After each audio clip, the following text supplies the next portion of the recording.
Bom, inicialmente eu gostaria de agradecer, principalmente, a essa homenagem que o Dr. Marcos fez, né, ao meu pai, essa homenagem espontânea, e não vou me alongar nisso, é só um agradecimento mesmo, até para não me emocionar, né, mas assim, é muito bacana ver, eu como filha e como aluna dele, como discípula, é muito bacana ver o carinho que as pessoas todas têm pelo meu pai, né, não só como jurista, efetivamente, mas principalmente como ser humano. Né, nós recebemos assim, muitas manifestações de carinho, de tristeza mesmo, quer dizer, alunos ligando, chorando, né, alunos do meu pai muito queridos que ligaram e choraram comigo e me abraçaram. Então, saber disso é um grande alento para a família.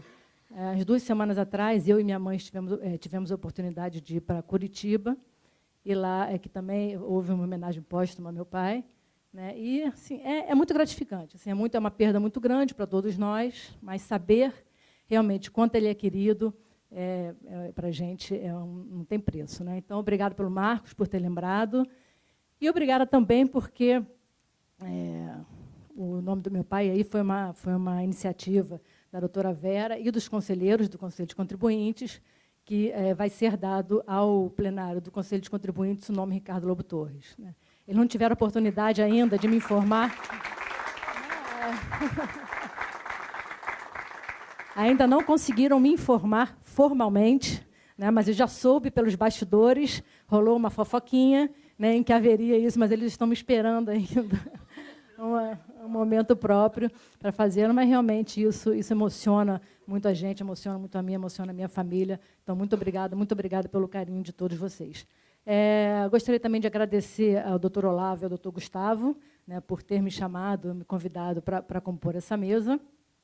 E gostaria também de parabenizá-los pela escolha do tema, né, porque falar de recursos, dos recursos ao pleno e hierárquico na prática, acho que é extremamente enriquecedor. Né? A gente fala só na teoria, efetivamente é uma coisa, mas poder trazer a nossa prática, poder trazer aqui para vocês vários advogados, vários alunos, e dar o nosso depoimento, e trazer mesmo a nossa motivação, por que a gente faz determinadas coisas, por que a gente entra com alguns recursos, a gente entra com recursos em alguns casos, não entra com recursos em outros casos. Então, eu acho que a gente tem a possibilidade aqui de dar uma transparência, né, para esse processo e para ampliar esse ambiente dialógico, que eu acho que é a grande função do processo administrativo. Né? Eu acho que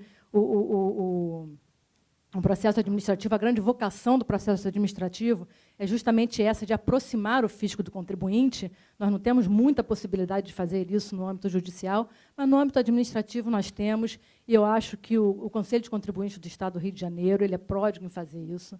Né? Eu acho que nós temos um contato muito intenso com os contribuintes, com os advogados, e essa troca de experiência, essa troca de ideias, sempre com muito respeito, com muito cuidado. Eu acho que a gente faz isso muito bem. E, infelizmente, eu acho até que eu gostaria muito que a gente conseguisse estender também esse diálogo à administração ativa, né, que é uma coisa que, infelizmente, a administração ativa tem muito pouco.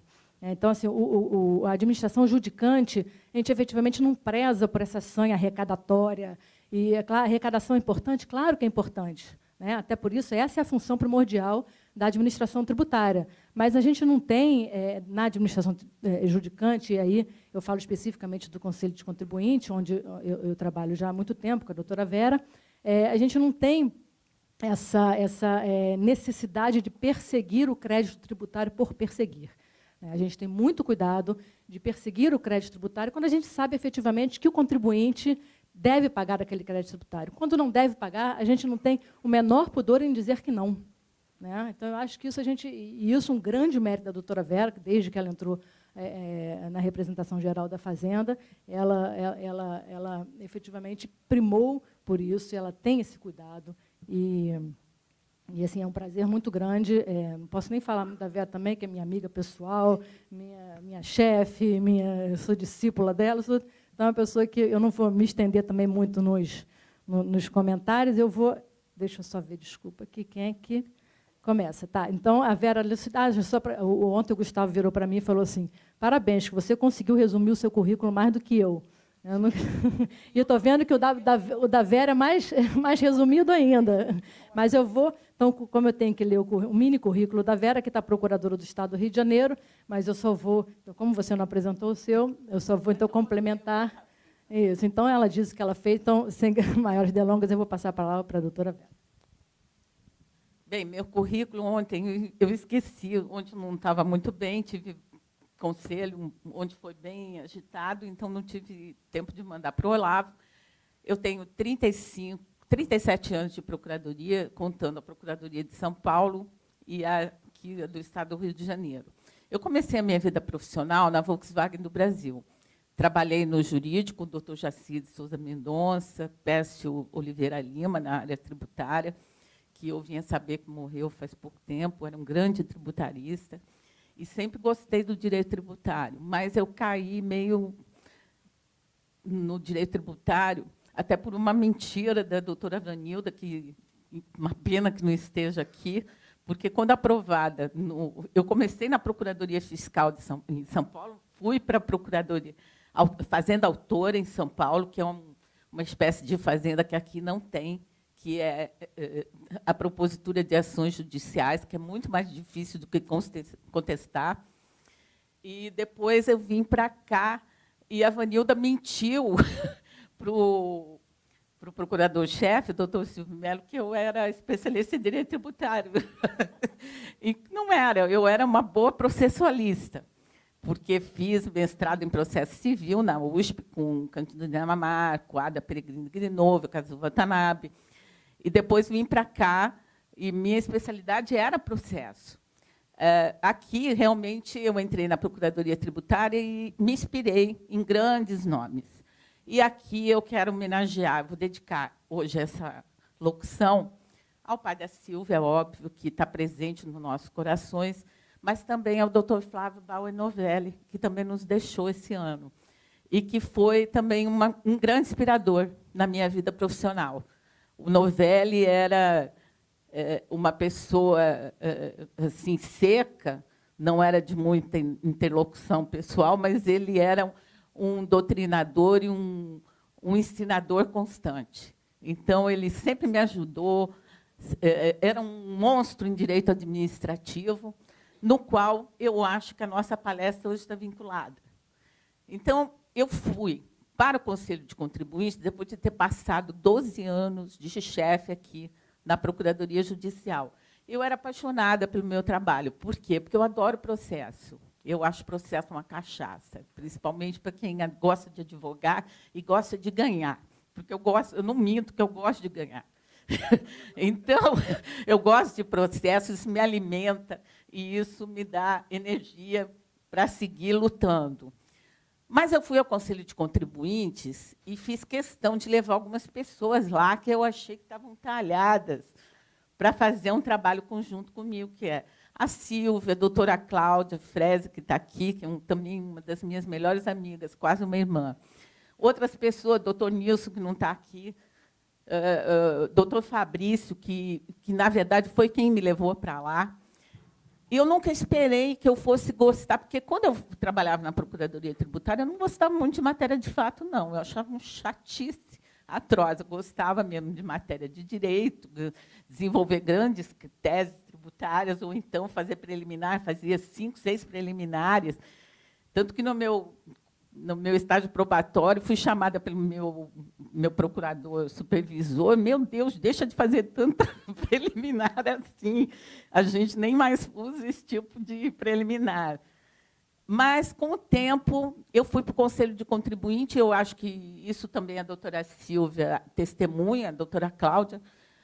Trabalhar com a matéria de fato e trabalhar com a questão quente, como a gente chama, é muito melhor do que desenvolver teses jurídicas profundas e mirabolantes de teoria de direito tributário.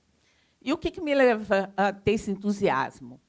Porque, como eu estudei processo, eu acho que o processo, hoje não, com o novo processo civil, com esses novos trabalhos, o processo ele não tem aquela coisa rígida, formal, que eram nos livros, né, que, quando eu estudei, em 1975. Hoje, o processo é uma coisa mais dinâmica. Eu entendo o processo como uma formação de convicção para as partes, e não somente para o fisco. Então, eu acho que todo mundo deve dialogar. É como a doutora Silvia falou, a gente preserva o diálogo e incentivamos o diálogo justamente para quê? Para que a decisão tomada no âmbito administrativo ela seja aceita não só pelo fisco. O fisco é importante, porque eu sou representante do fisco, mas ela também tem assim uma ligeira aceitação pelas partes. Ou seja, é importante que o contribuinte seja ouvido, e é importante que ele possa apresentar as suas razões para convencimento da administração. E aqui vem a minha aula, não vai ser uma aula, vai ser um testemunho. Por quê? Porque nós precisamos quebrar essas amarras de fisco como um ser impessoal, né, que não vê o trabalho do contribuinte. Por quê? Porque o contribuinte é importante para a nossa economia, para o nosso desenvolvimento. Nós estamos aqui vendo a crise que passamos no Estado do Rio, a crise do país. Então, eu acho que nós temos que afastar esse conceito de processo como uma coisa formal, sem dinamismo e sem realmente oitiva de todas as partes na formação do convencimento. Essa semana, fiquei muito contente, porque eu soube que a Procuradoria celebrou um negócio jurídico contribuinte, um negócio jurídico processual, no sentido de retardar a cobrança de um crédito tributário considerado questionável, ou que se quer dar às partes, né, a possibilidade de se aprofundar sobre a sua legitimidade. E eu, nessa questão de processo, eu me arvoro nos ensinamentos dos meus professores da USP, e que era o Cândido Dinamarco, e principalmente o Cândido, porque o Cândido dizia: processo não é uma coisa estática, é dinamismo, é procedimento em contraditório. Então, é importante ouvir as partes. Então, esse conceito de processo engessado, nós temos que abandonar, até porque ela é uma coisa ultrapassada, doutrinariamente.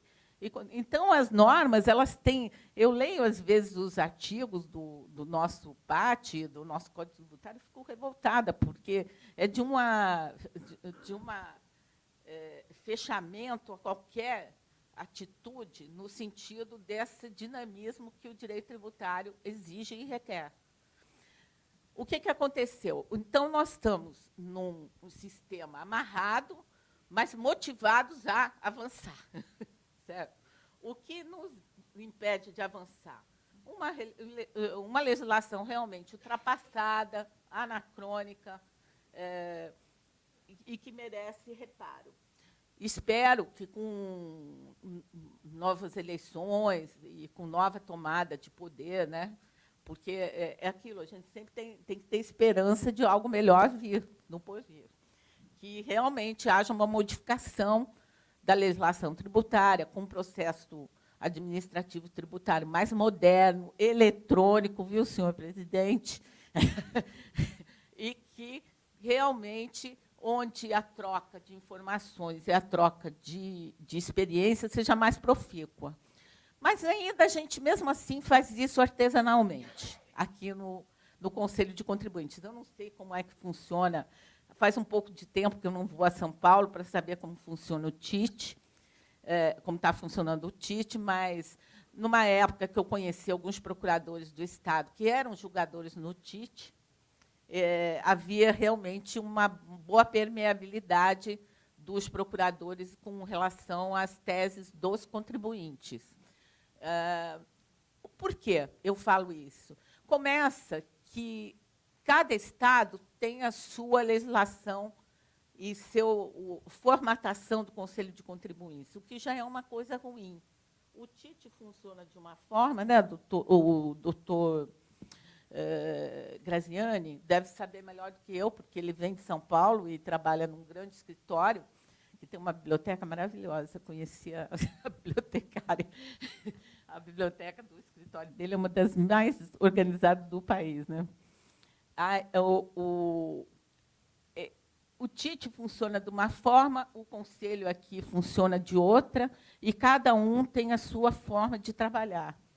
E não há uma norma geral de processo administrativo tributário, que é uma pena. E espero que a gente evolua para isso. Até porque acho uma possibilidade, diante da edição de normas gerais de processo civil pela União, e de normas gerais de processo aqui administrativo processo administrativo da União e processo administrativo do Estado. Por quê? Porque há necessidade de uma norma específica geral para processo administrativo tributário também, e que eu acho que não sei se eu estou errada, mas eu acho que o professor Marco Aurélio Greco andou estudando isso um pouco, e ele estava pretendendo implementar.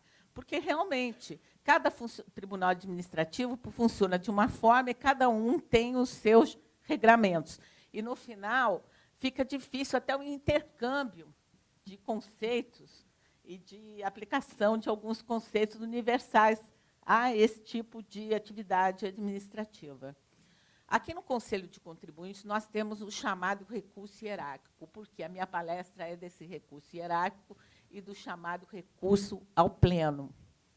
Eu vou começar pelo recurso ao pleno, porque aí eu não vou levar tanta saraivada, certo? Porque é um recurso mais palatável. O recurso ao pleno, aqui no Estado do Rio, ele é permitido em hipóteses previstas no Código Tributário Estadual, senhores, que foi editado em 1975, para ver como ele foi editado há tanto tempo e não teve, no meu sentir, uma evolução legislativa adequada para as situações de fato da qual nós nos defrontamos todos os dias. Mas eu tenho aqui que elogiar o Conselho de Contribuintes, na pessoa do doutor Marcos, e os meus colegas, os colegas conselheiros que eu vejo aqui distribuídos pela plateia. Por quê? Porque nós tentamos temperar a rigidez desse artigo na medida do possível. E vou explicar por que na medida do possível. Porque o recurso aos órgãos plenários, que no CARF é bem limitado, inclusive eu fui ontem dar uma olhada no CARF, mas eu sempre estou olhando a legislação do CARF para ver o que a gente pode aurir da experiência do CARF, que aproveito para dizer para a doutora que transmita aos representantes do CARF que é um excelente tribunal também, apesar de estar sofrendo alguns ataques, mas nós temos que lembrar que os órgãos administrativos eles são impessoais, infelizmente, às vezes preenchidos por seres humanos não tão perfeitos, mas que é um belo tribunal administrativo, tem grandes decisões e grande apreciação. E outros tribunais também, Minas Gerais, é uma beleza o trabalho do Conselho de Contribuintes de Minas Gerais, o TIT também, mas cada um trabalhando da sua forma. Por quê? Pela falta de uma norma geral de processo administrativo tributário, às quais as normas gerais de processo não se aplicam pela especificidade da constituição do crédito tributário pelo lançamento. E a regra de lançamento ela tem suas regras próprias, suspensão da exigibilidade do crédito, que é uma das garantias do contribuinte, né, de poder discutir o seu crédito após o lançamento legalmente intimado. Então, o que no Conselho de Contribuintes, nós temos o recurso especial. E quando cabe o recurso especial? Para os meninos aqui, os neófitos, vou dar rapidinho como é que é a tramitação. Há um lançamento, certo, que se aperfeiçoa ou num auto de infração, quando o fisco detecta um recolhimento a menor, numa situação que a lei permite uma exigência fiscal, ou então uma nota de lançamento, que é uma coisa mais específica, onde e nos casos que há depósito judicial ou que há uma liminar concedida em juízo e o crédito tributário precisa ser constituído. Lavrados um desses dois documentos, ou nota fiscal de lançamento ou auto de infração, eu não vou entrar nos pormenores de repetição de débito para não piorar aqui, porque as pessoas que não têm atuação no ramo é complicado demais. Mas vamos entender que o fisco lavre um auto de infração ou uma nota de lançamento. O contribuinte tem o direito subjetivo de impugná-lo. Então, ele vai apresentar uma peça chamada impugnação. Aqui no Estado do Rio, a impugnação ela vai ser apreciada por um órgão administrativo composto de fiscais, chamado Junta de Revisão Fiscal. A Junta de Revisão Fiscal ela vai ser a primeira etapa de uma coisa que nós exercemos continuamente, tanto no Conselho de Contribuintes, como na Junta, como na Procuradoria, chamada controle da legalidade. O que é controle da legalidade? É verificar se está tudo ok com aquele crédito tributário. Por isso, a importância e a relevância dos trabalhos dos órgãos administrativos de controle de legalidade. Ou seja, da importância da Junta, do Conselho de Contribuinte, do próprio secretário de Fazenda e aqui dentro da Procuradoria, na dívida ativa, ou então na PG3, que trabalha no contencioso fiscal, quando não há execução fiscal. E aí, o que vai acontecer? A Junta ela julga o crédito tributário válido ou não. Ela julga o auto de infração procedente ou improcedente ou procedente parcialmente. Se houver procedência total do auto, o contribuinte tem direito de interpor um recurso ao Conselho de Contribuintes, que é um órgão paritário, coletivo, ou seja, paritário vai ter 8 membros, 8 membros do fisco, 8 membros dos empresários, dos comerciantes, da sociedade de classe, toda. E será presidido, de acordo com a lei, por um auditor fiscal hoje, porque hoje é chamado de auditor fiscal. Esse conselho ele é dividido em câmaras, 4 câmaras, também paritárias, 4 membros, 2 representando a Fazenda e 2 representando os contribuintes. Bem, a Junta julga. Se o auto for considerado improcedente, na nossa legislação nós temos um mecanismo chamado recurso de ofício, que vocês, quem estuda processo lá no livro da ADA, normas gerais, o do livro da Ada Novo, deve conhecer como o reexame necessário, entendeu? Que é um nome mais técnico do que recurso de ofício, porque ninguém recorre de algo que é sigo próprio. Na verdade, é vamos dizer, é uma certidão de legitimidade da decisão da Junta, entendeu? Ah, essa decisão está ok, né? Ou essa decisão não está ok. Se for um auto totalmente improcedente, vai caber um recurso chamado voluntário. Essa é a grande massa dos processos que nos interessa aqui nos recursos ao pleno e recurso hierárquico, chamado hierárquico, também não gosto desse nome, hierárquico. Você entendeu? Por que tem essa importância de se especificar? Porque o contribuinte tem direito de contestar a decisão da Junta. E aí, no Conselho de Contribuintes aqui, como eu disse para vocês, a composição é paritária, por Câmara também. Então, quer dizer, a intenção é que o quê? Cada dupla examine não só sob o enfoque do contribuinte, como o enfoque da Fazenda, com a minha interveniência. Aí vocês falam, que papel a senhora exerce lá? Né? Ou então dos meus procuradores que atuam nas câmaras. No início, eu achava que eu era mesmo representante lá do fisco, certo? Mas, com o tempo, eu acabei vendo que eu não sou, não. Eu sou muita coisa. Às vezes eu sou do fisco, às vezes eu sou fiscal da lei. Cadê o membro do Ministério Público que está aqui? Às vezes eu atuo como um Ministério Público, ali vendo a aplicação da... Por quê? Porque, às vezes, eu tenho que decidir, nos meus opinamentos, quem tem razão. E, graças a Deus, como nós temos uma procuradoria atuante, e eu tenho muito orgulho de pertencer a essa casa, muito respeitada, nós somos bem acolhidos nos nossos posicionamentos. Mas nós não somos refratários às demandas dos contribuintes, não, porque houve épocas que os representantes da Fazenda atuavam apenas como chanceladores das decisões dos agentes fiscais de renda. Não, hoje nós realmente atuamos, na medida do possível, como tutelando a aplicação boa do direito. Às vezes não é possível, mas, na medida do possível, é o nosso objetivo final.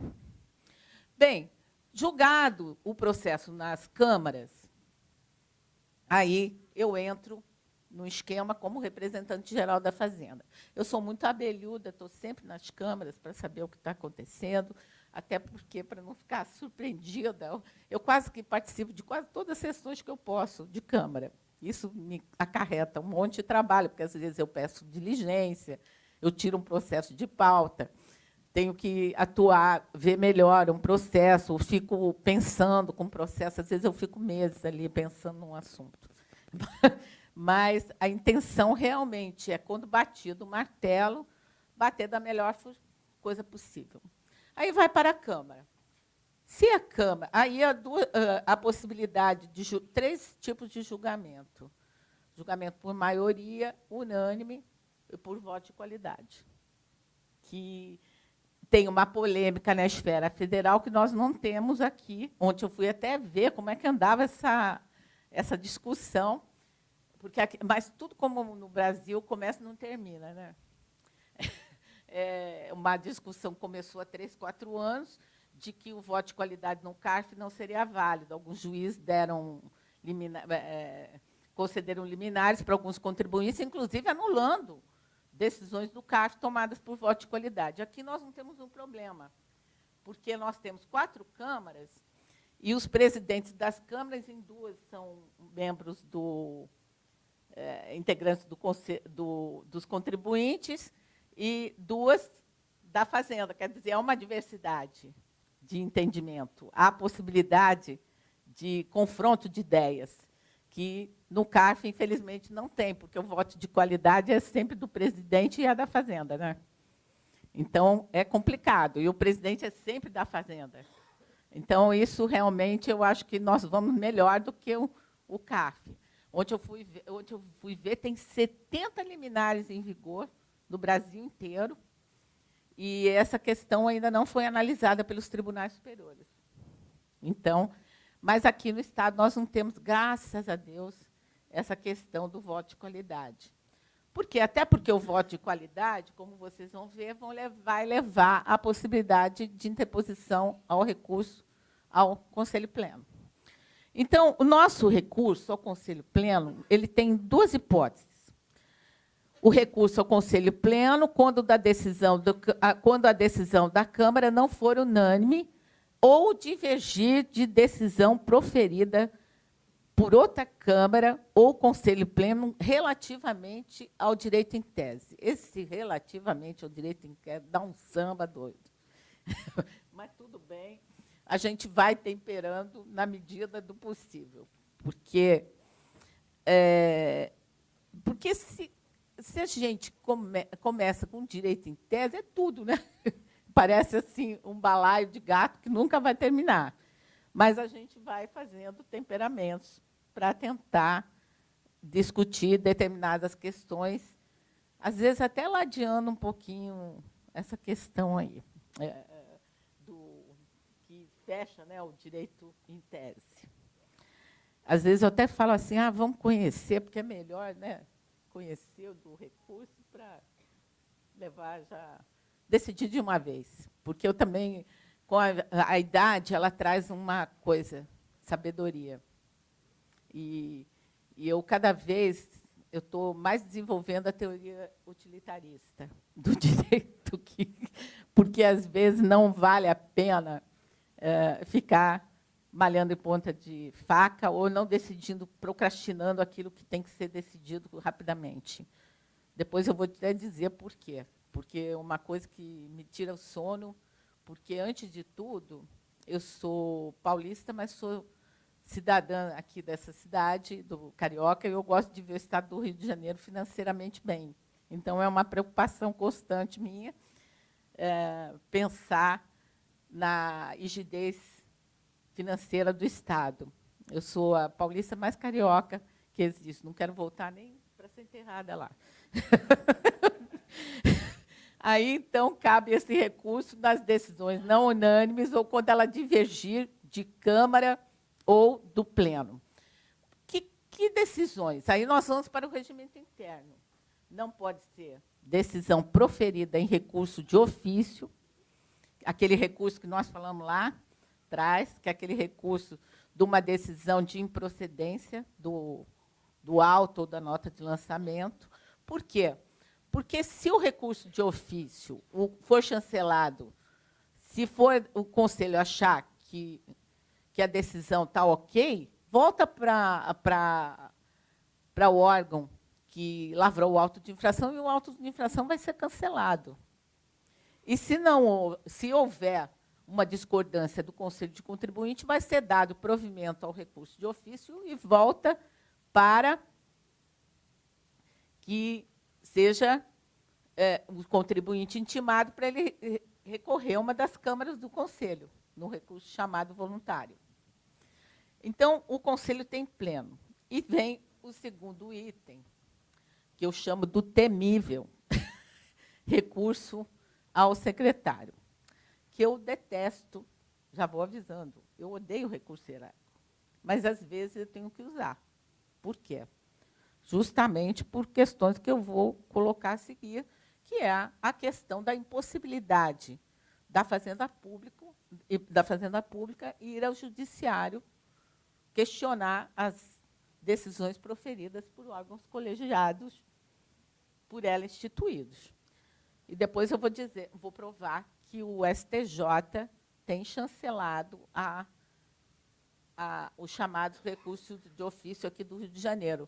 Já teve 6 ou 7 acordos em recurso e mandado de segurança que ninguém mais interpõe, graças a Deus. Mas eu não gosto de usar, uso com ponderação e uso só em teses que eu entendo que realmente vale a pena discutir. Mas, de vez em quando, fico aborrecendo meus colegas aqui da Procuradoria Tributária. Temos que agilizar determinado julgamento. Temos que agilizar. A importância dessa conferência é isso. Temos que agilizar. Você entendeu?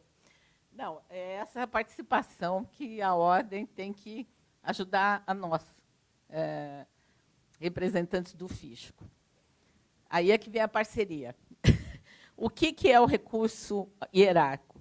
O recurso para o secretário de Estado de Fazenda, quando a decisão de Câmara ou decisão acordada por menos de 3/4 do Conselho Pleno, desfavorável à Fazenda, for contrária à legislação tributária ou à evidência da prova constante no processo e não couber o recurso previsto no inciso anterior, mantido o princípio do contraditório.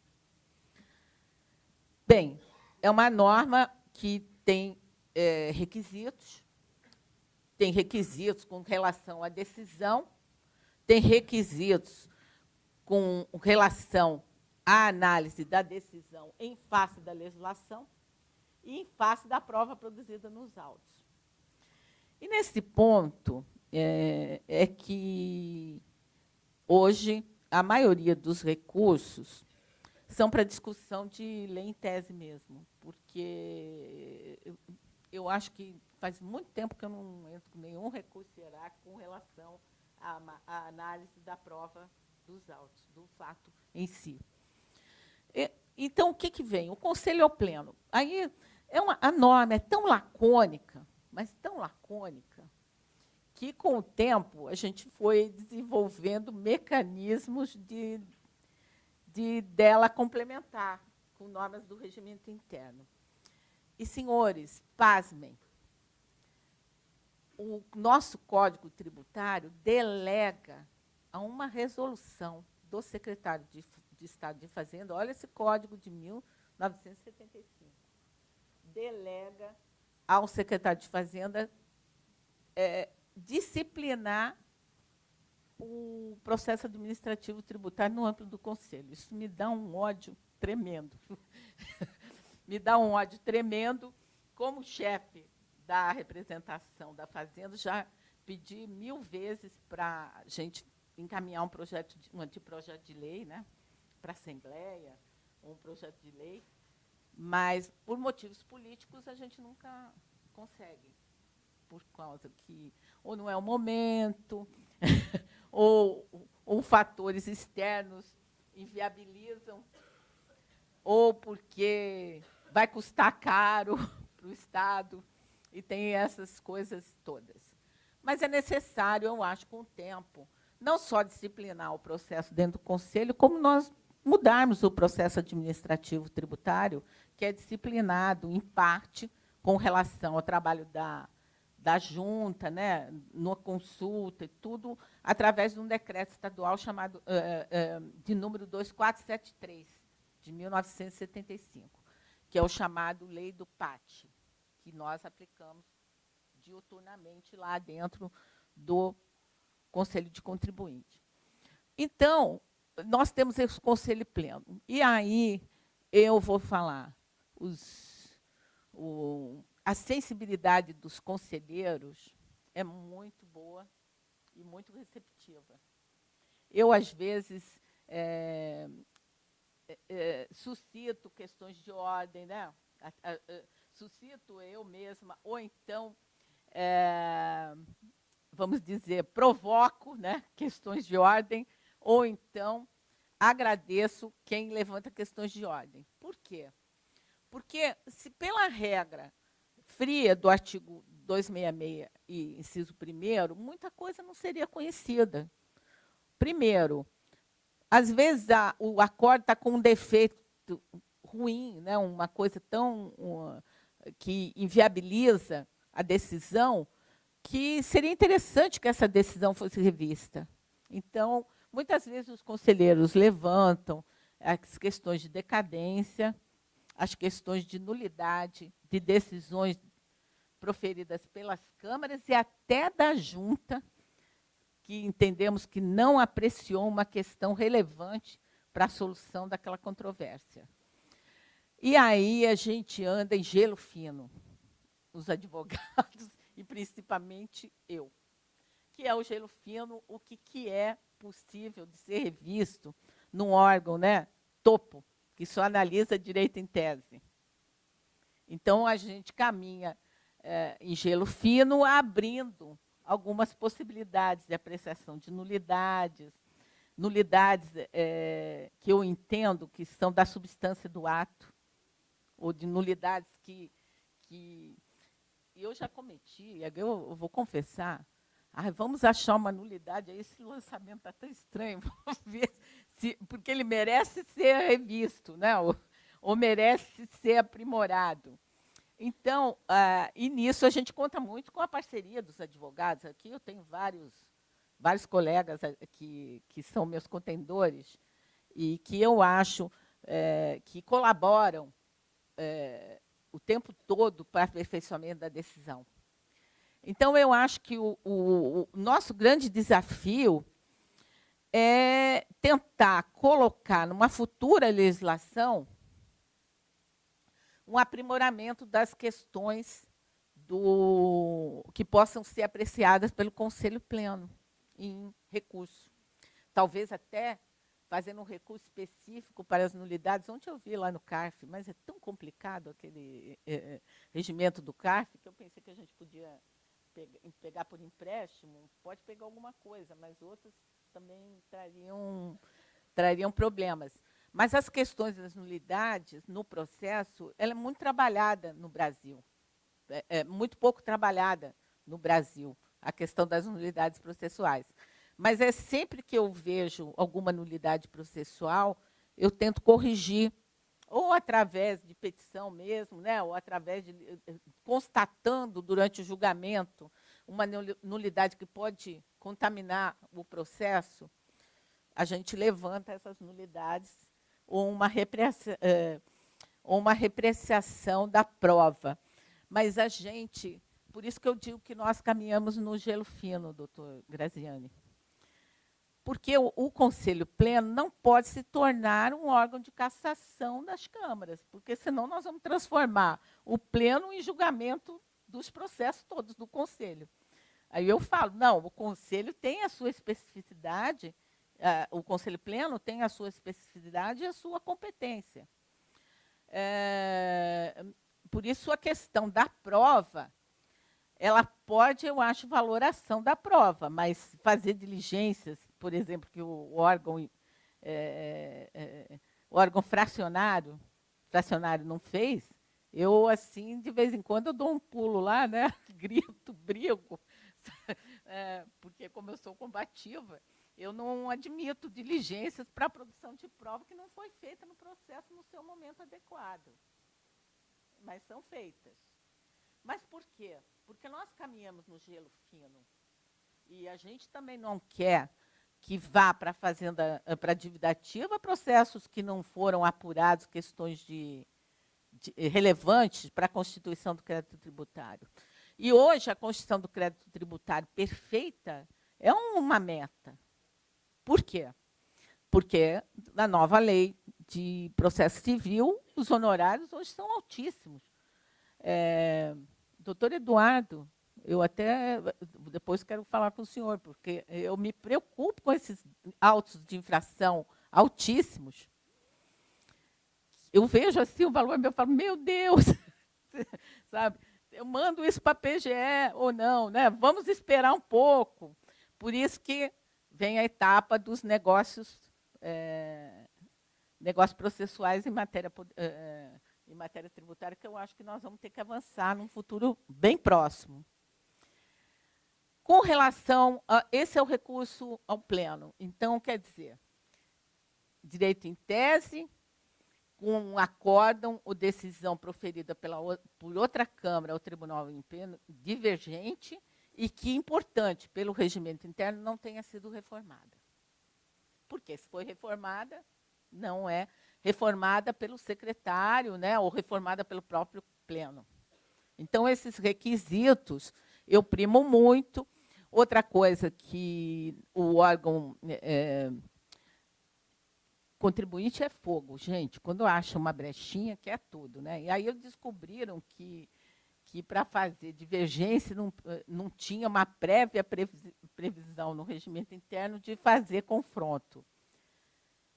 Tive até uma chateação por conta disso, mas aí eu fiz uma alteração no regimento interno e hoje é necessário fazer o confronto analítico das questões de fato e de direito, porque senão vai tudo para o pleno.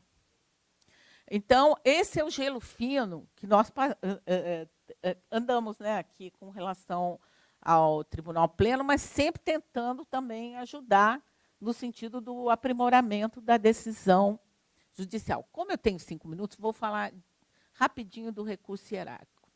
O recurso hierárquico, quem tiver interesse, tem um artigo de 2 ou 3 anos atrás, do Gustavo Brigagão, que está lá na internet, lá no Consultor Jurídico, que foi base para uma palestra que ele deu nesse mesmo fórum, há 2 anos atrás. Né?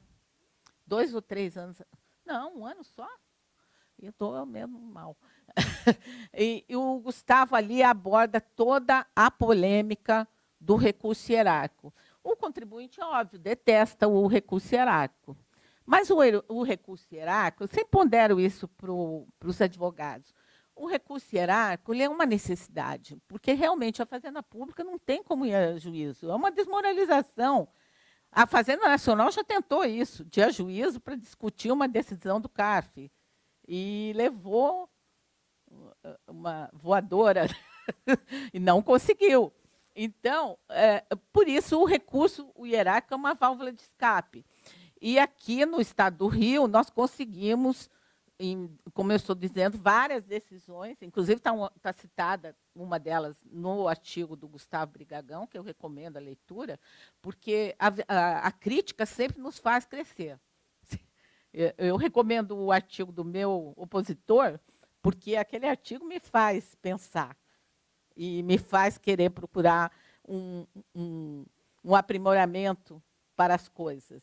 E o STJ definiu que não viola nenhuma norma, né, do Código Tributário Nacional a questão da recurso hierárquico. Vou dizer, peguei o último, era do Noronha, aliás, do Carvalhido, aqui do Rio, que foi do Ministério Público, um último acórdão, em recurso e mandado de segurança. Não sei se vocês sabem, mas recurso ao secretário é julgado no Tribunal de Justiça. E o recurso que era interposto era o recurso e mandado de segurança para o Tribunal Superior, que é o STJ. Temos vários acordos, inclusive alguns que foram, cujo processo a doutora Cláudia atuou, aqui que está presente, que hoje é assessora do Procurador-Geral. E a legitimidade é questionável, o recurso hierárquico? É. Hoje é usado pela representação da Fazenda só em casos bem polêmicos, que a gente acha que merece aguardar uma decisão dos tribunais superiores. Decadência que ainda, hoje eu fiquei tranquila, porque realmente a coisa não está fácil, não. Você entendeu? A coisa não está bem definida. Quando eu tive a mesma perplexidade, doutor Eduardo Maia, eu li todos esses acordos do STJ, ele ainda leu só do STJ, eu li todos do TIT, eu li acho que uns 100 acordos do TIT. Sério, TIT, Bahia, Piauí, Rio Grande do Norte, nenhum admite a tese do STJ. Impressionante, os tribunais administrativos. Então, a dissensão é latente. E alguns casos de substituição tributária, assim, que são mais polêmicos, onde há assim, o voto para o recurso ao secretário. Porque, lembrem bem, o recurso ao secretário só cabe quando eu tiver mais de 3/4 dos votos. Ou seja, eu tenho que ter 5 votos. Então, eu fico lá contando os temas polêmicos, quantos votos eu vou conhecer. E se não tem o quinto, eu fico assim, sabe? Às vezes eu fico contente, mas às vezes eu vou atrás desse quinto voto. Por isso que eu falo que às vezes eu sou caçadora do quinto voto. Em alguns casos, eu fico rezando para não ter o quinto, porque eu acho, como procuradora do Estado, que realmente aquela decisão deve ser encerrada ali no Conselho de Contribuinte. A avocatória, que não está no tema, mas eu vou falar, é uma coisa que todo mundo... uma excrescência, né? Tem usado só em favor do contribuinte, sabia? Só. Então, é uma coisa que é boa para o contribuinte. O que é a avocatória? Como nós temos uma hierarquia dentro da administração pública e o topo da hierarquia, o secretário de Fazenda, se ele achar que houve uma decisão contrária à lei, contrária à prova dos autos, ele pode avocar e modificar essa decisão em favor, para restabelecer a ordem. A gente tem usado pouquíssimo e somente para favorecer o contribuinte. Contribuinte que não foi intimado. Teve um caso até engraçado, que houve 2 decisões onde os laudos foram trocados na hora de julgar. Um laudo foi citado num processo, o outro foi citado no outro. Ia dar maior rolo. Aí, então, foi anuladas as 2 decisões por avocatória para trocar os laudos, entendeu? E proferir nova decisão. muitas vezes porque não se observou um cálculo, não se observou um pagamento, não se observou foi preterida alguma observância legal, ou seja, o contribuinte não foi ouvido, né, no meio do processo, e aquilo acarretou violação de direito de defesa. Então, olha, eu vou falar, faz tanto tempo que eu não uso esse instrumento em favor da Fazenda Pública que eu até esqueci como é que fala? A casuística. Mas eu acho que também é um instrumento bom, que talvez não deva ser extirpado do ordenamento jurídico. Porque é aquilo que eu falo, gente, o problema não é o direito, o problema são os homens. Se os homens usarem mal as normas, obviamente vão praticar atos lesivos, ou atos maus, maus com U mesmo. Agora, se observar a legislação com temperamento, tentando achar as brechas que a lei proporciona, e nessas brechas, para suprir principalmente as nulidades processuais, né, de preterição de direito, eu acho que nós andamos bem. A gente tenta fazer o melhor. Se um dia a gente fez alguma coisa que foi considerada lesiva, os advogados sempre têm total liberdade de nos contatar. Às vezes erramos. Claro, nós somos seres humanos. Mas se o advogado... Por isso que eu chamo os advogados como nossos parceiros. E eu brinco, às vezes, o advogado, ai, doutora Vera, esse caso é um absurdo. Eu falo, me traz a bala de prata, né? Usando o termo da Dilma, me traz a bala de prata que eu vou analisar. Porque se eu tiver a bala de prata, se for apontado ali realmente o problema, a gente não deixa passar. A gente faz diligência, ouve, às vezes manda para a procuradoria. Então, esse é o nosso trabalho dioturno dentro do Conselho Pleno, do Conselho de Contribuintes. E eu acho que a gente está conseguindo algum resultado, apesar das agruras, falta de funcionário, falta de infraestrutura, e agora com a crise pior ainda, né, tiram mais funcionários. A Nathalie não está aí, estão tirando meus residentes, entendeu? Outro dia eu passei até mal, porque recebi notícia que tinha que devolver residente, e isso prejudica o trabalho. Mas é um trabalho apaixonante para quem trabalha no direito tributário, e convido a quem não conhece, pode ir lá nos visitar, ver as sessões, né, ouvir as sessões, pode me procurar, mas com a bala, principalmente se for advogado com a bala de prata. Conversa mole também não gosto muito, não. Então, estamos à disposição para qualquer dúvida. E cedo a palavra aqui ao doutor Graziani, que, com certeza, trabalhando no escritório que ele trabalha e que eu conheço, e pela universidade que ele frequentou, da qual eu já fui professora e conheço um monte de gente, vai abrilhantar ainda mais esse evento.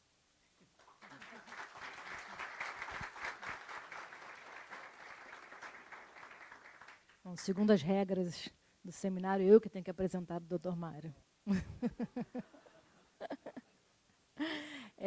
Só para lembrar um complemento muito rápido aqui à brilhante palestra da Vera, que nós efetivamente temos um projeto de normas gerais de processo tributário prontinho, né, efetivamente, que está agora até uns 2 ou 3 anos atrás, num outro evento também da Ordem sobre o Conselho de Contribuintes, eu tive até a oportunidade de falar sobre ele, que era o projeto de lei, acho que no Senado 222 e na Câmara 381.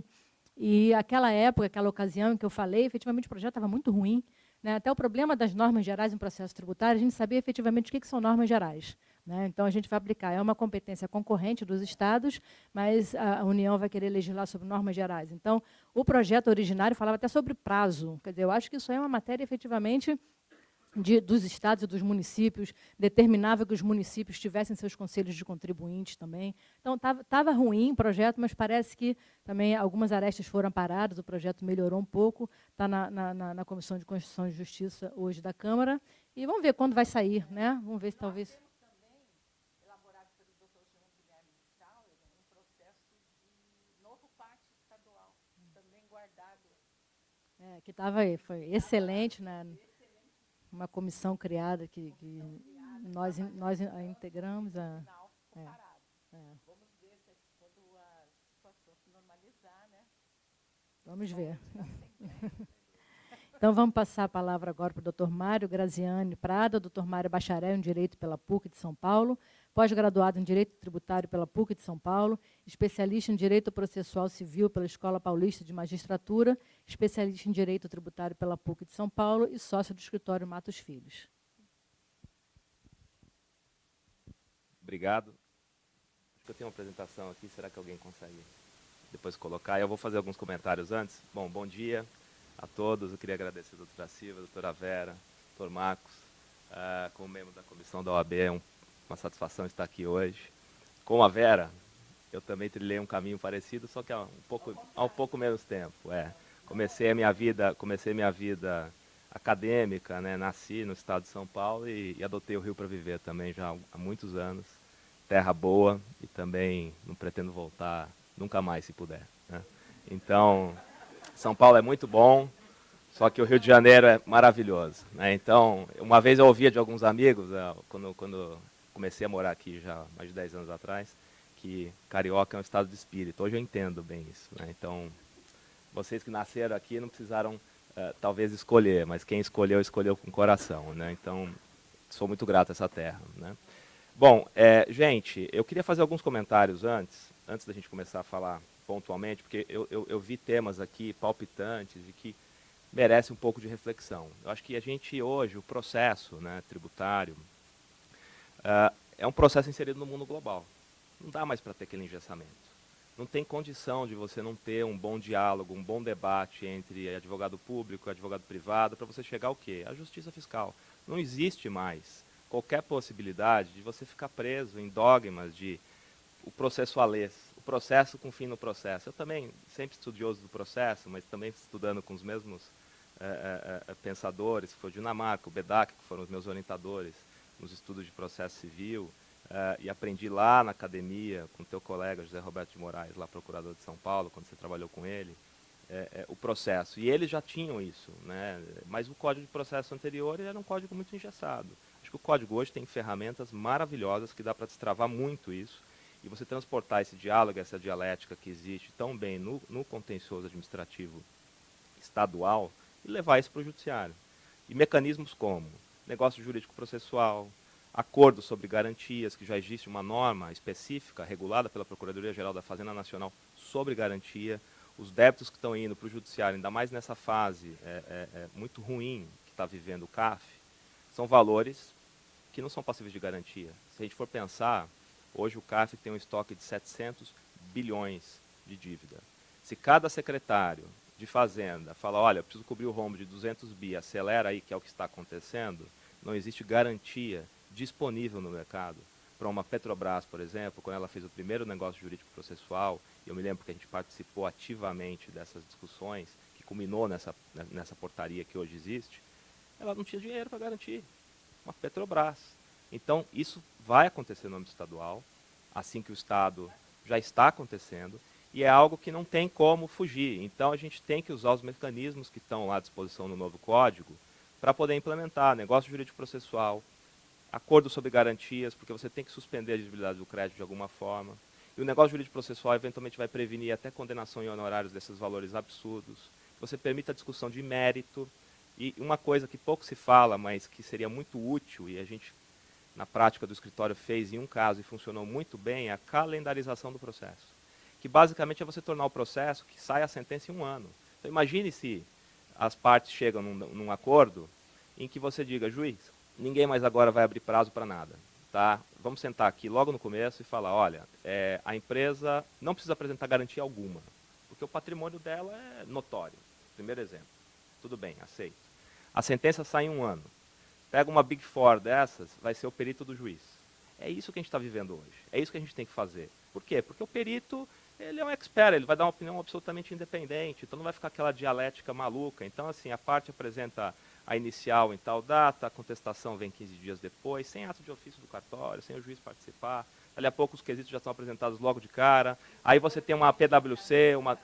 Mas isso é óbvio, mas eu acho que a gente já está vivendo essa situação e o Código de Processo já permite isso. A gente precisa sair daquele marasmo e permitir, e o juiz homologa isso, em um ano sai uma sentença. Prazo para o juiz, sim, por que não? Aí agora vai começar uma nova dialética de, bom, e o tribunal, a gente vai conseguir implementar, a gente está nessa fase, num caso específico que a gente está discutindo isso. Mas funcionou maravilhosamente bem. E nós perdemos o processo. O escritório perdeu o processo. Mas não importa o resultado útil é o que importa. E aí o tribunal vai dar o melhor resultado. E a discussão vira uma discussão de mérito, jurídica, e não mais fática, porque o laudo saiu maravilhosamente técnico. E sobre aquele dado técnico não se tem mais dúvida, vai se aplicar o direito. E o direito vai poder ter a divergência que existe.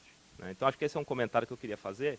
E um segundo comentário antes de entrar no tema, e pretendo ser bem breve, é que tem que transpor. Eu acho que a gente está vivendo esse momento. E eu acho que tem uma outra questão, que aí eu acho que entra nesse tema de transposição de ideias, né, para o processo administrativo tributário, em especial aqui no âmbito do Conselho do Estado, que a gente tem que lembrar um pouco a oportunidade que foi perdida. E eu não sei se está certo ou se está errado, mas quando a gente foi estudar o tema, alguns anos atrás, a gente percebe que quando o Rubens Gomes de Souza criou o Código Tributário, ele tinha, alguns anos antes, na década de 40, trazido, né, participado de uma convenção interamericana. Tem um livro dele, super bacana, que chama Administração do Processo Administrativo Fiscal, é uma coisa assim. É um livrinho pequenininho, super interessante, onde ele narra o estudo que foi feito nesse IBA fiscal da época, e a proposta dali era sair a criação dos contenciosos administrativos tributários. Então ele escreveu dizendo, olha, eu participei com um monte de gente do mundo inteiro, para a gente poder trazer a experiência que tem no Conselho do Estado francês, trazer a experiência que existe nesses contenciosos administrativos que estão começando no pós-guerra. E ele falou, bom, então a gente ficou mandatado, né, vários representantes de países sul-americanos, a criar isso no Brasil. E lá tinham vários vetores onde se criava. Ele falava, o juiz tem que ser independente, tem que ter paridade, enfim, tudo isso que a gente vê hoje está lá nesse escrito dele. E se tentou, na época que ele passou o Código Tributário Nacional, vários capítulos. Você vê a história viva. Você vai buscar lá os manuais, os debates que existiam antes da edição do CTN. Tinha lá do artigo 100 e pouco até o 200 e pouco, processo administrativo tributário federal, que seria uma lei complementar, que regularia tudo de forma uniforme.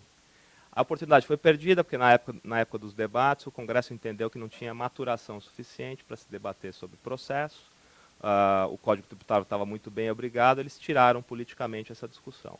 Depois, exatamente, poucas coisas ficaram de ranço, mas poucos artigos, né? Mas existia um capítulo inteiro. O Código Tributário Nacional, inclusive por isso que tem esses ranços, ele foi orientado para ter um capítulo 2 inteiro só sobre processo administrativo tributário, que era um processo administrativo tributário geral, porque a Constituição, na época, tratava o tema de processo como um tema federal. Aí veio o Leo Acanto na década de 70, e numa emenda constitucional da época, acho que de 77, ele tentou constitucionalizar o contencioso, né? Também trazer isso para o federalismo e para que pudesse aplicar de forma unânime. E lá até tinha uma proposta bem interessante, que era depois do fim do Conselho do Contribuintes, ou do fim do TIT, ou de qualquer conselho da Bahia, enfim, teria um único recurso, que seria para o Tribunal Federal de Recursos, que hoje é o STJ, para discutir direito.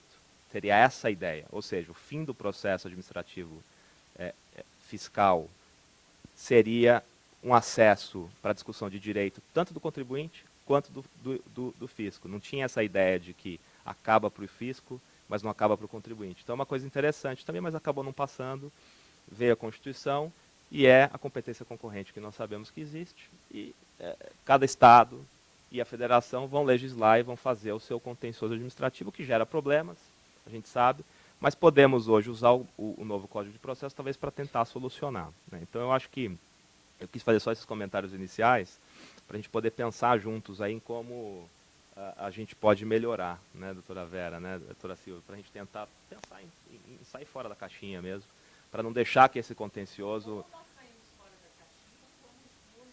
Não tem como, porque uma hora a conta chega, né? Uma hora a conta chega. E eu acho que a gente tem que começar a discutir mérito mesmo. Por mais chato que seja, e o processo é muito divertido, é melhor para todo mundo, porque se o débito é devido, vai e paga. Qual a função social do dinheiro? A função social do contribuinte, não é?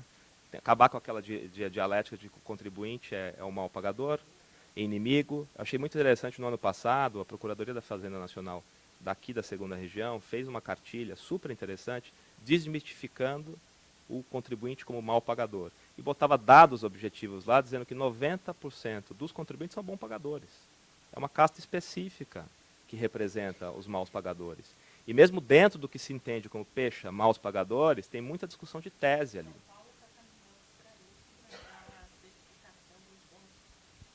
O mundo está mudando. Eu acho que a gente tem que, ou a gente se acomoda, ou os profissionais do direito vão ficar para trás, porque quem souber fazer isso vai andar para frente, e a arrecadação do Estado vai ficar para trás, porque os fiscos que fizerem isso antes vão andar melhor, e eu acho que isso está aí uma solução razoável para o problema do nosso Estado. Esse problema é dinheiro, bastante dar efetividade, celeridade. Tem procuradores da Procuradoria Fiscal maravilhosos aqui, com os quais a gente já teve a oportunidade de trabalhar em outras situações, e eu acho que isso é uma das soluções. Mas pegando aqui, trazendo aqui para o nosso tema concreto e sendo já, enfim, buscar, a ideia é colocar de uma forma prática. E depois trazer 2 pontos de discussão que eu trouxe, um sobre o recurso ao pleno e o outro do recurso hierárquico, né? Se a gente for pensar, e aí, enfim, eu acho que isso é hipótese de cabimento, né, você tem o cabimento desse código, né, de 75, e cabimentos são em 2 situações, né? Ou a decisão não unânime, ou então que haja uma divergência de critério jurídico de julgamento, né? Algumas coisas que são importantes, isso para quem não milita no dia a dia do conselho, ou mesmo de dia a dia de contencioso, não adianta você ter uma divergência que você vai lá, pesquisa no site, e, olha, encontrei um acórdão divergente. Você tem que confirmar se aquele acórdão efetivamente se manteve. Ou seja, não adianta você pegar uma divergência que depois foi alterada pelo tribunal acima, que é o Conselho Pleno, ou eventualmente até poderia, e aí é uma discussão, se foi avocada aquela decisão.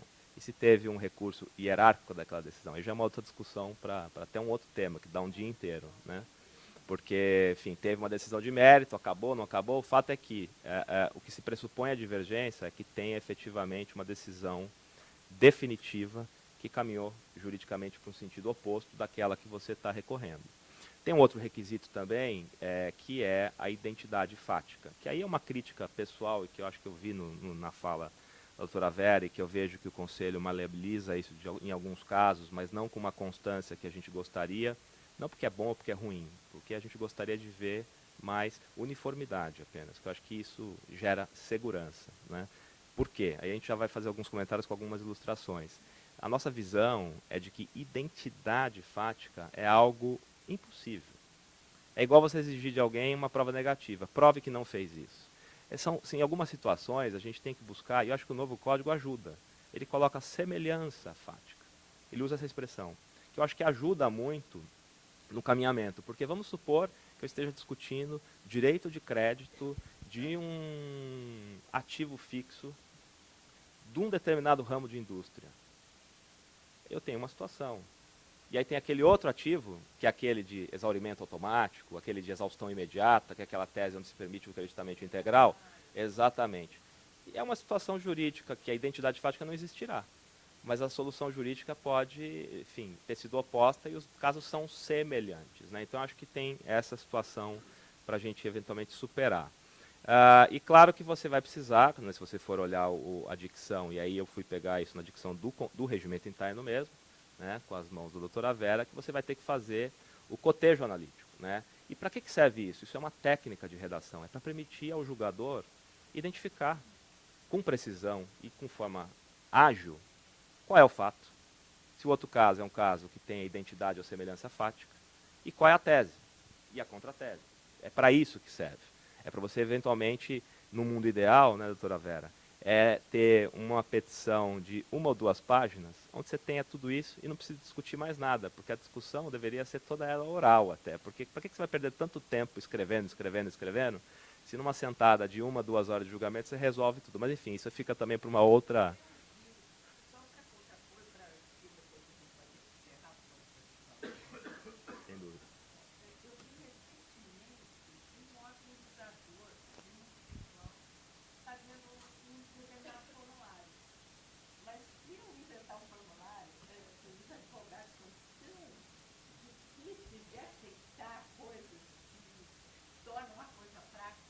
tem um tribunal no Sul, tem um tribunal no Paraná, uma câmara de julgamento, que o julgador chega lá, ele manda ditar o recurso para fazer um memorial de 5 páginas.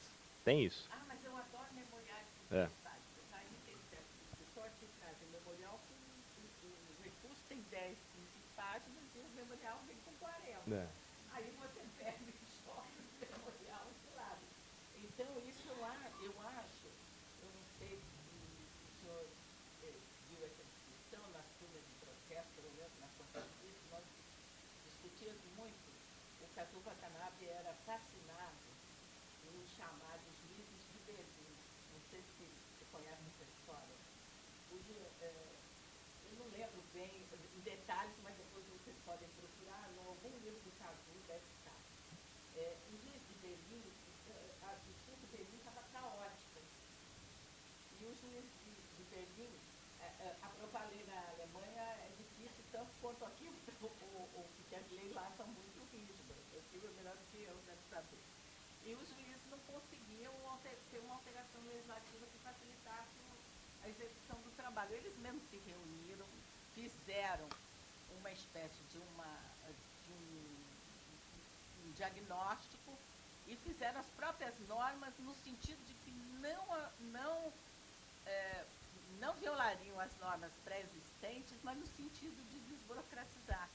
E eles conseguiram limpar as varas de julgamento de Berlim rapidamente, com medidas de cunho prático. Aí que está a solução. A A solução está na prática, né? na prática. E nesses temas e institutos aí que já tem para a gente usar, né? E aí depois você tem o recurso hierárquico, que acho que a doutora Vela já falou bem, o cabimento dele, né? Então nós já estamos já atrasados. Eu vou pular aqui também comentários em relação a prazos e efeitos, né? Porque a única coisa que eu acho que faz sentido comentar é a devolutividade e a suspensividade dos recursos em geral. E aí tem uma outra temática que é interessante, é até que ponto, que acho que é um dos pontos que eu trouxe. Eu trouxe 2 provocações, né? Acho que a ideia era fazer uma fala bem prática. Uma delas é que qual é a devolutividade do recurso ao pleno? Porque ela tem algumas limitações de discussão fática, e a gente vai ver, eu fiz uma pesquisa de casuística e identifiquei algo que me chamou a atenção, a gente já vai falar sobre isso. E os prazos são de 15 dias para interposição, 15 dias para resposta, né? Eu acho até, depois eu tive uma época, até estava tentando provocar que eles saíram esperando essas partes, porque tem processos que são complicados. São complexos, né? Complexo, matéria de fato, planilha para examinar, né? É. Uma das minhas pretensões futuras, se nós não conseguimos levar esse projeto está pronto, né? Novamente em discussão, pelo menos dar uma alterada no regimento interno para melhorar algumas. Acho que ajuda. Bom, e aí tem aqui, depois acho que o grupo pode dividir essa apresentação, tem algumas questões aí bem práticas aí de como é que é a tramitação, acho que isso para aqueles que não militam depois podem acessar o material. E vamos direto para as questões controvertidas, mas antes só tem uma questão aí para aqueles que estão aqui para aprender na prática as discussões, né, do Conselho de Contribuintes, do Tribunal Pleno e do Conselho Pleno, é que para uma técnica de julgamento se discute antepreliminar, né?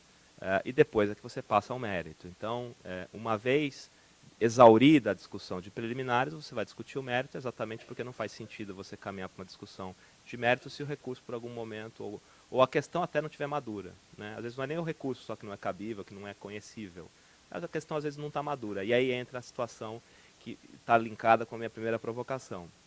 Em algumas situações, na nossa vivência no Tribunal Pleno, a gente vê que o caso não está maduro, porque chegou com base numa discussão de direito, embora tenha muita questão fática, o caso foi decidido por uma questão de direito. Então, um conceito de insumo numa determinada atividade da indústria, por exemplo, da indústria de petróleo, que eu trouxe aqui um exemplo.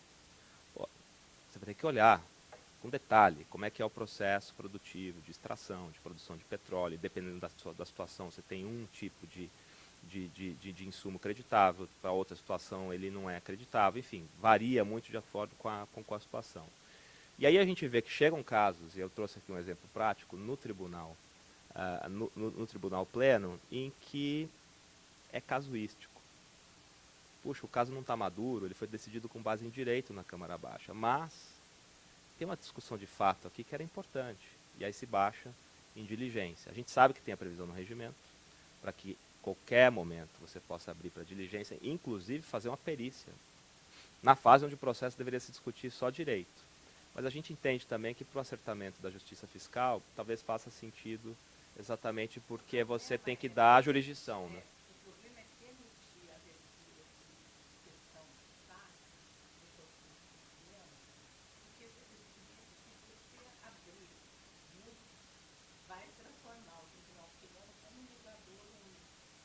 Exatamente, tudo vai acabar lá, exatamente. Agora aí vem uma situação interessante, né? O que a gente identificou? E aí eu não sei, aqui vocês estão lá julgando todos os processos. A gente atua nos que a gente é mandatado. O que a gente percebe, e aí fomos fazer uma vasculhar tudo, é de que vocês fazem um critério em duas situações. Então, para decisões, né, não unânimes, geralmente o que a gente mais vê é que é permitida. Se você tiver um amadurecimento de uma discussão de prova a ser feita, a gente percebe que o Conselho vem admitindo um reexame de provas conjuntamente à tese jurídica. E para as decisões unânimes na Câmara Baixa, a gente tem percebido um estreitamento, um rigor maior, até com uma certa consistência, me chamou a atenção. A gente conseguiu dividir, separando mais de 200 julgados, em duas. Eu posso te mandar depois.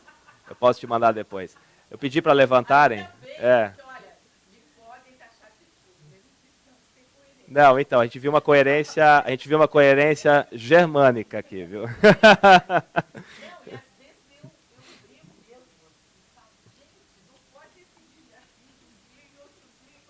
Mas a gente achou isso uma coisa interessante, ou seja, tudo aquilo que vem de decisões não unânimes, a gente vê que tem alguma válvula para reexame de fatos. A gente ouve muita expressão valoração da prova, né? Porque não é reexame de fato, é valoração da prova. E em casos de não, e isso me chamou a atenção.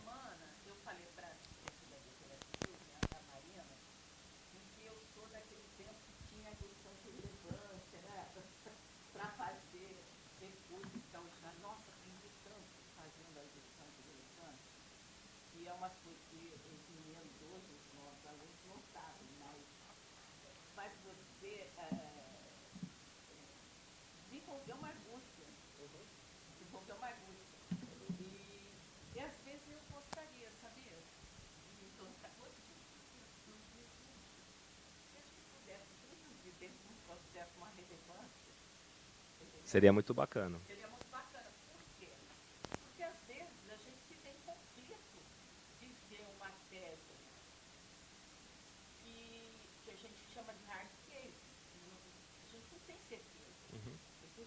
Sem dúvida. E mereceria um aprofundamento, uma abertura de uma janela para ouvir a PGE, entendeu? Porque eu também, eu raramente mando processo, aliás, eu acho que eu nunca mandei processo para a PGE, né? E como representante geral, não. Casos como esse, você tem que pensar em fazer uma audiência pública, chamar professores, exato, chamar mais situações. Mas isso tudo, aqui o doutor Graziani elabora na atividade privada. Nós, na vida, trabalhamos na esfera pública, onde as coisas são muito mais difíceis. Sem dúvida. De você desenvolver. Mas várias vezes eu pensei nisso, falei, nossa, essa questão, todas as teses devem estar tendo o mesmo problema. Como é que a gente pode resolver isso de uma maneira profícua? E de uma relevância mesmo, decidir da mesma forma para todos os casos. Acho que essa que é a questão, né? Essa que é a dificuldade também de súmulas, de alinhamento com repercussão geral, repetitivo, né? Eu acho que tudo isso está na linha. Tinha, né?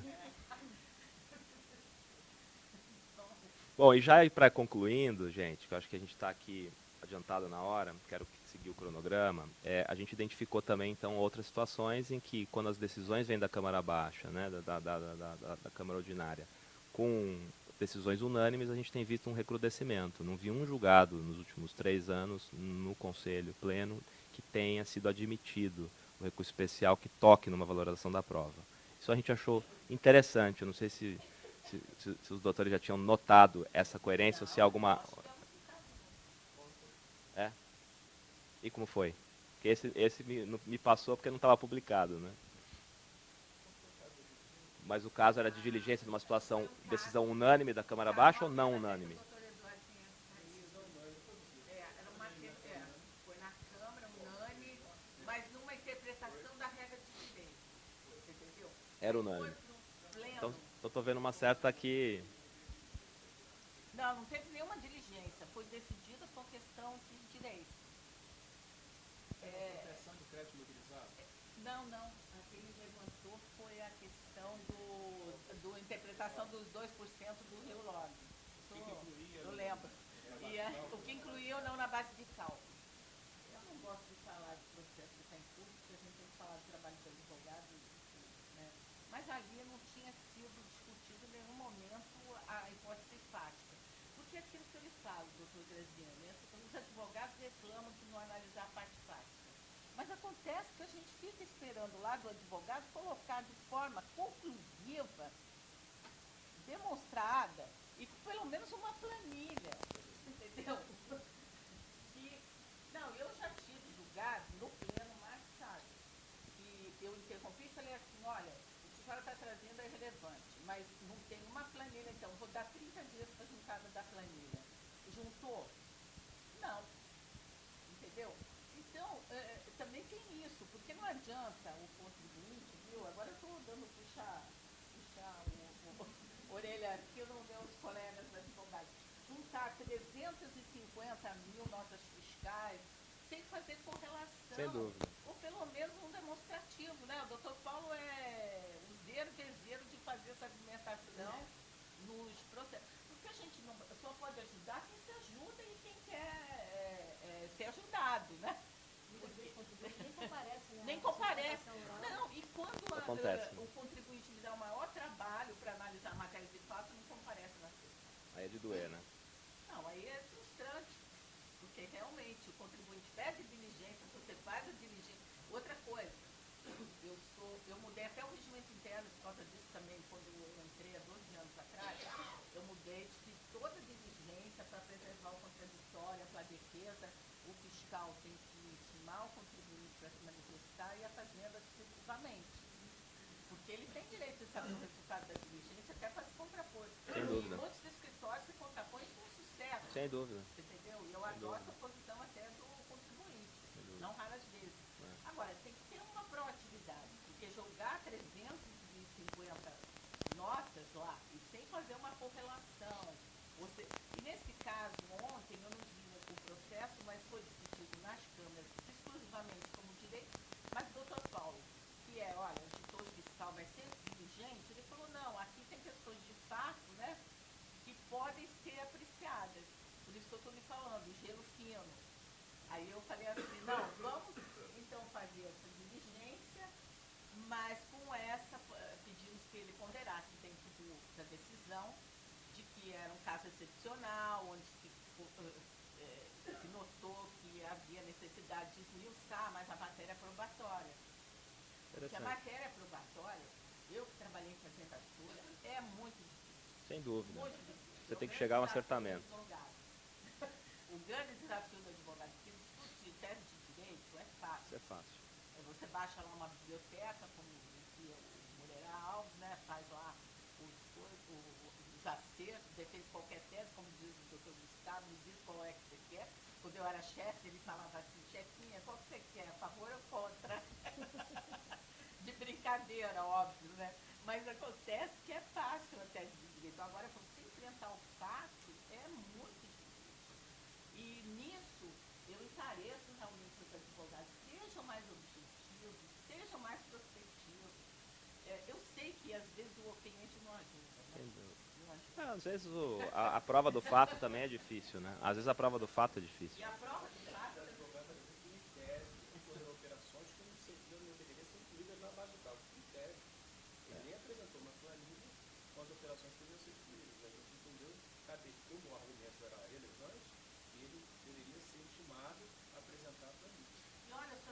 para essa análise, você analisou nossos 200 mesmo, ali deve ter uns 2 ou 3 ou 4 que foram uma 10 prazo para apresentação de planilha. Não, isso a gente viu. Não, isso a gente viu. Isso a gente viu.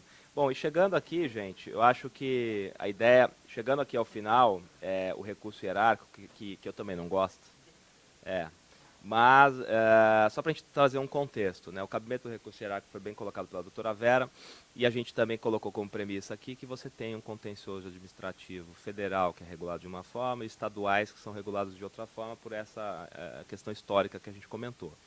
No âmbito federal, não existe mais previsão de recurso hierárquico.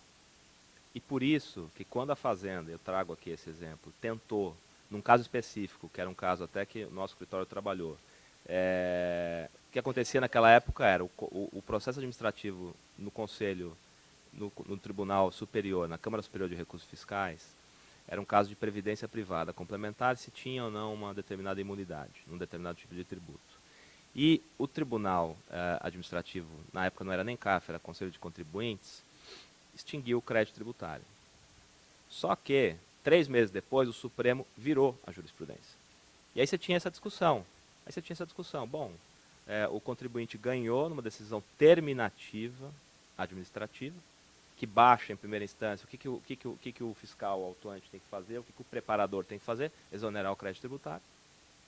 E nesse momento, assim, nesse ínterim, acabou o processo, acabou que um leading case que estava aguardando julgamento no Supremo, um bom trabalho da Procuradoria da Fazenda, que perdeu administrativamente, foi no Supremo para tentar reverter, fez um trabalho técnico correto, muito bem feito, conseguiu passar no tribunal, no pleno do Supremo, a virada. E aí eles tentaram, foi feito um parecer normativo na época, da PGFN e tudo mais, e criou-se lá a ideia de que caberia ação anulatória por parte da Fazenda, que caberia, enfim, uma série de medidas, mandado de segurança, ou seja, tudo aquilo que a advocacia privada poderia fazer, o advogado público também poderia fazer. E aí, na época até, foi feita, de novo, pelo escritório, um mandado de segurança no STJ, e isso foi solucionado, não se tem mais notícia, é o julgado que a doutora falou, né? Ou seja, não se tem mais notícia de que tenha sido reavivada essa discussão no âmbito federal.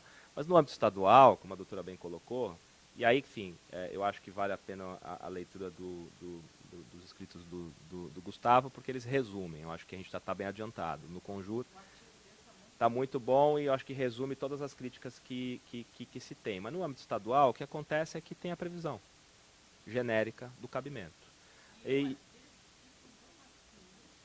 Exatamente.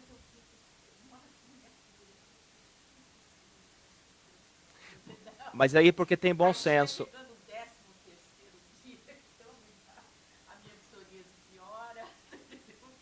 Mas aí tem bom senso, né? E é uma coisa tensa, porque a representação é uma coisa que eu ia até conversar, é um órgão meio estranho dentro do esquema da administração pública. Tem um órgão lá dentro da Fazenda, que é da Procuradoria, mas que eu não estou vinculada. Às vezes eu tenho vontade de instituir aqui na Procuradoria, a gente tem a dispensa de contestação. Já tive várias vezes a vontade de mandar para cá para dispensa de recursos, interposição de recurso hierárquico. Essa semana mesmo perguntei de um caso para a doutora Cláudia, fui pesquisar na STJ, que também é um primor, porque uma Câmara decide de um jeito, não tem julgado da segunda, aí você não tem como ver como é que vai, você vai haver ou não divergência, né? Sem dúvida. É um inferno. Aí você fica, outro dia mesmo eu perguntei para ela, esse caso foi ou não, né, resolvido? Aí eu ligo para Brasília, aí eu chego, sexta de noite em casa e lá leio 200 decisões do STJ e chego à conclusão que só uma Câmara até agora decidiu de uma determinada forma. E aí eu fico numa angústia cruel. Não tem um caminho seguro, né? E aí eu falo, não depõe recurso hierárquico, eu vou ser responsabilizado, vão me mandar para conselho aqui da CGE, né? Pois é, essa que é a questão, né? E aí no STJ, qual que é a linha de manutenção, né, da rigidez do recurso hierárquico? Não resolve nada, viu? Às vezes eu falo, teve um caso polêmico que está aqui na Procuradoria, que eu decidi pensar como correr.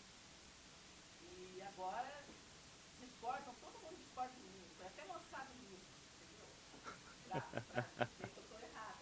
Mas tudo bem, mas eu assumi aquele caso, entendeu? Mas teu histórico me autoriza, né? Eu falei, agora vamos ver quem é que está com a razão. E vamos propor uma DIN. Estou esperando para ver, porque eu falei, eu quero ver essa liminar. Ih, mas eliminarem a DIN é algo de 3 a 4 anos para sair, né? Nesse caso, eu estou tão convicta que eu falei, eu quero ver essa liminar. E, hoje eu estou até me dando por impedida desse assunto, porque eu já estou indo fazendo a coisa, eu não posso continuar o processo. Sem dúvida.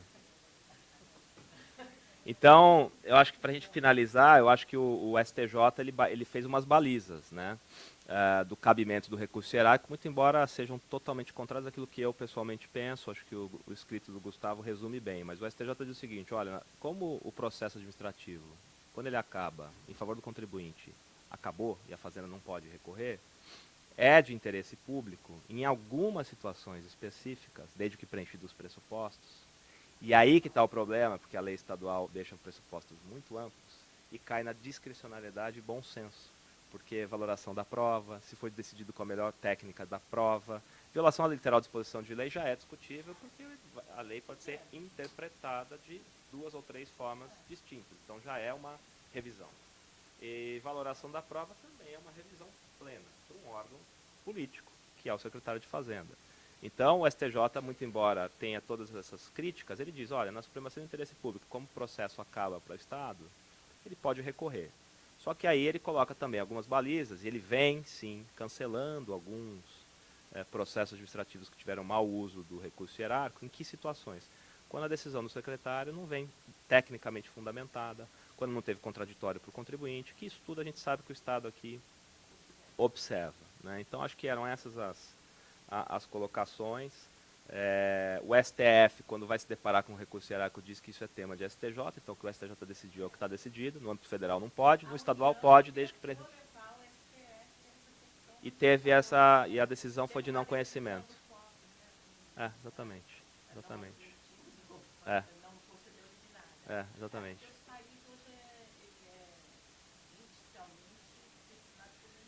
Exatamente. O processo não anda, né? Então, gostaria de agradecer muito a atenção de vocês. Satisfação.